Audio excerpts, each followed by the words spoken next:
Southern, so I have to throw y'all in there. You're enjoying the lunch?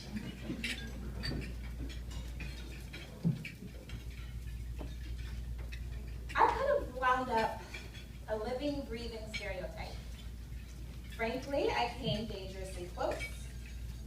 What I mean by that is I am a Black female high school dropout, raised by a single mother with no help from my father. A cynic might try to guess the ending to a story with such a cliche beginning. But then again, cynics don't believe in success against the odds. You are here today, generously helping me and all of the students here succeed against many odds. And for that, we are truly thankful. Fortunately, my mother, Ann Floyd, raised me with the understanding that it's never too late to make a better choice. And that's precisely what I did. Thank you, Mom. You're welcome. She wrote. With the guidance and kind help of others just like yourselves, I was able to rediscover my love for learning and fearlessly claim my worth. How I got here, I've never really shared with anyone, but I thought that it was important for today. The first and most resounding lessons about choices came when I was 8 years old, and my mom decided to leave my father. After 16 heartbreaking years of his drug-fueled physical and mental abuse, she found the strength to make a better choice and not let his problems continue to be hers. It was a day just like any other. I was immersed in my favorite television show. My dad had sped out of the driveway, and I turned to see my mom in the doorway with her purse over her shoulder. She looked at me and ever so casually announced, "Vida, we have to go." She was trying to keep me calm, but I knew exactly what was happening. But I had one question. Right now? Right now, she confirmed. So we left. We strolled down the sidewalk, hand in hand, past perfectly manicured suburban lawns and two-car garages, trying not to attract attention to ourselves. We didn't know if or when my father would turn that corner to find his wife, an only child, running away from home. A few blocks into our escape, we passed a man washing his car in his driveway. He made eye contact with my mom, and he asked us if we were okay. We both lied and said yes, but he knew better. And he invited us into his home, and later that night, he and his wife drove us to a hotel and paid for our room for the night. Thanks to donations from my mom's co-workers, within days, we were on the train to our new life. That stranger and my mother's co-workers believed that we were better than our odds, even when the odds were against us. So we picked our new hometown. True story.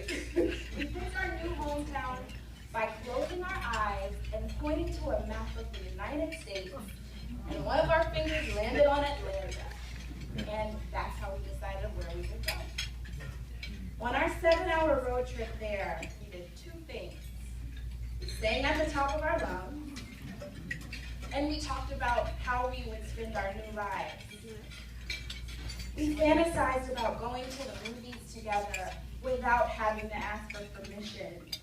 We even envisioned ourselves buying a big screen TV that we could watch whenever we wanted to. To us, it was even the simplest things that represented the freedom and happiness that we have been missing for so long. It was a freedom that I have never known. Atlanta, however, presented its own unique set of challenges. We were living in one of the most crime-ridden neighborhoods in Atlanta, where it wasn't rare to hear gunshots at night. But that's not what troubled me most. Beginning at the age of 8, I was violated and terrorized by a close family member. and it continued on for 2 long years. The confusion at home inevitably led to the downfall of my perfect elementary school grades, and I was dropped from the extremely selective magnet school program that I loved so much.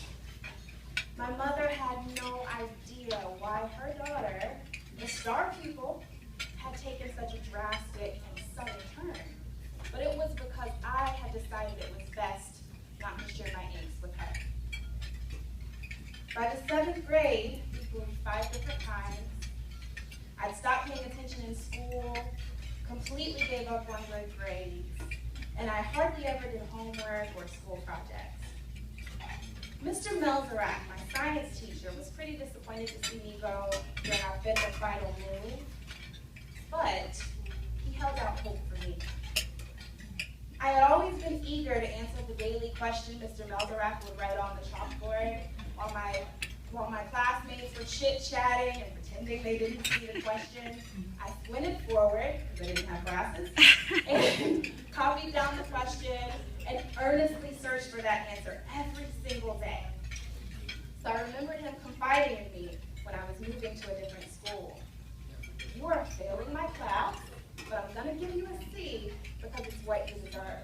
You know this stuff, and you just have to do the work. So in my 12-year-old mind, that meant that he understood me and he believed in me. And with that confidence, I moved on to the next school with every intention to prove him proud, but sadly fell into the same habits. That same year, my social studies teacher, Mrs. Love, pulled me aside. She wanted to know why I wasn't doing my homework and was frustrated that I was getting zeros even though I was testing A's and B's, and the zeros were causing me to fail. So Mrs. Love pulled me aside. She leaned in close to me, fixed her pale gray eyes on mine. I will never forget this moment. And she said to me, "School is not for you. I'm sure you'll do well in the real world, but this school thing is just not for you." She had given up on me too. Just a short year after that conversation, I dropped out of the 9th grade. I didn't see another school book for 10 more years.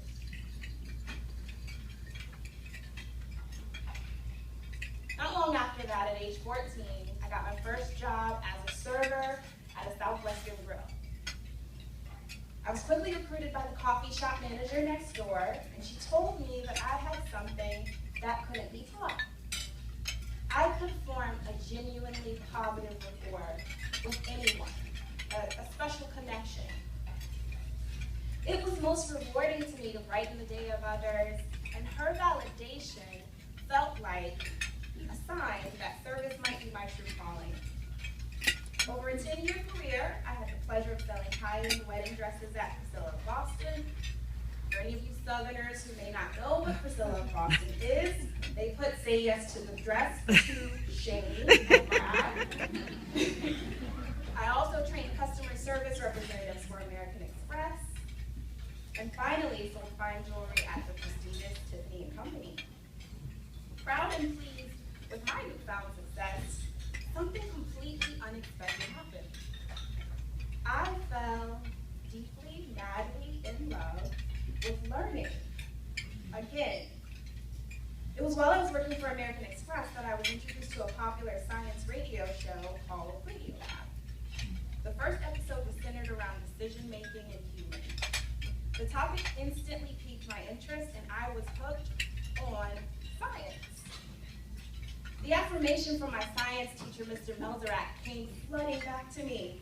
I ordered my first neuroscience book, and soon books alone were not enough to quench my curiosity. For hours at a time, I browsed research journals online. I listened to the brain science radio show on my way to work every day, and on my lunch break, I would thumb through my neuro books between bites. I was enjoying learning, and I was doing it on my own. So every once in a while, I considered studying neurological medicine, but quickly determined that it was just too late for me to start over. I had a great job, and even as an adult, I couldn't shake that moment that Mrs. Love decided I didn't have what it took to be a student. Really? I desperately feared failure.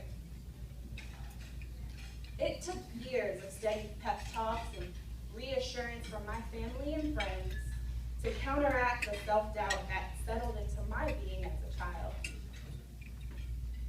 When they talked to me about it, I would say, "It's too late." That was my go-to response. Or, "Don't you remember I was such a horrible student?" But one Sunday, the topic of pursuing my dream came up again. And my mom asked me a poignant question that she had never asked before. "What makes you any different than those people in college?" Nothing. I could finally say it. There was nothing to deem me any less capable than those people in college. I was a straight A student before I got distracted, and Mr. Melzorak had faith in me all along. I remembered how genuinely I enjoyed those challenge questions on the board every day. I was intelligent all along. It's not that I wasn't worthy, the odds had just got the best of me. I thought back to the day my mom and I left our broken and tainted home, and I thought back to the lesson that she ingrained into my being. It's never too late to make a better choice. So, with a decade of real-world experience, I decided that it was time for me to take the reins and call my own shots. I made a promise to myself and to my mom that not only would I go back to school, I would try my absolute best this time. It was my turn to make a better choice. So here I stand, not a statistic like the cynics would have guessed, but a college student with a 3.9 GPA, the president of the Phi Theta Kappa Honor Society, president of the African American Student Union, and soon-to-be published neuroscientist. Most importantly, I am a proud example of those who refuse to let the odds define them. Today, I stand in a room filled with people who are making differences for students just like me. Through leadership and service, I've discovered the fulfillment of spreading positive energy and encouraging my peers. Although my original plan was simply to conquer myself, I now understand that this is far bigger than me. I know now that my sitting in the front row of class every day and working my hardest to accomplish my goals makes me an example for my community. These life lessons have filled me with compassion and will allow me to connect with others and make a difference in my community as a leader and physician, the ultimate service. The story of my path is not the traditional all-American fairy tale, but that is exactly what makes it worth telling. Thank you all for generously helping all of us, and thank you to the William G. and Marie Selby Foundation for becoming a very important part of my story and my journey. It's my pleasure to be here today to honor all